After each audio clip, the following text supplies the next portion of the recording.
जयपुर के एक विवादास्पद विधायक जो हर बार विवादास्पद बातें करके विवाद में बने रहना चाहते हैं, शायद वो विधायक भी कुछ विवादों के घेरों के चलते ही बने।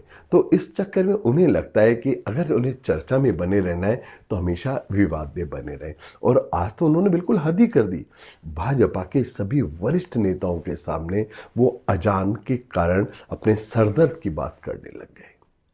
मगर दुख की बात यह है कि जब आप भगवा पहनते हैं तो आपको भगवा पहनते वक्त आपकी कुछ कंडक्ट है, आपकी कुछ नैतिक मर्यादाएं हैं। और उन नैतिक मर्यादाओं को भी अगर आप नहीं समझते तो उस गीता के 9वें अध्याय के उस 23वें श्लोक का तो आप सम्मान करते हैं, जहाँ स्वयं श्री कृष्ण एक बात कहते हैं।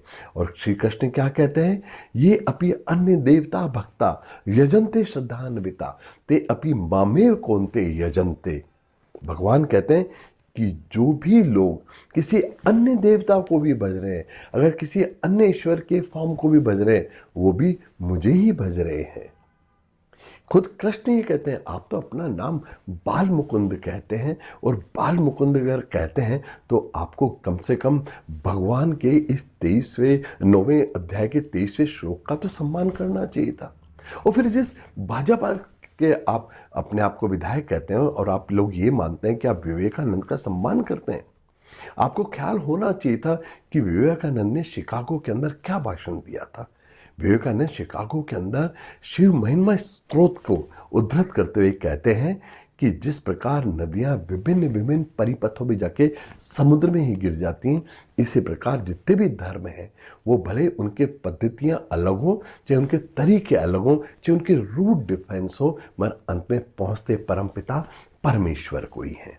और इसलिए तो महात्मा गांधी ने कहा था, ईश्वर अल्लाह तेरो नाम सबको सन्मति दे भगवान।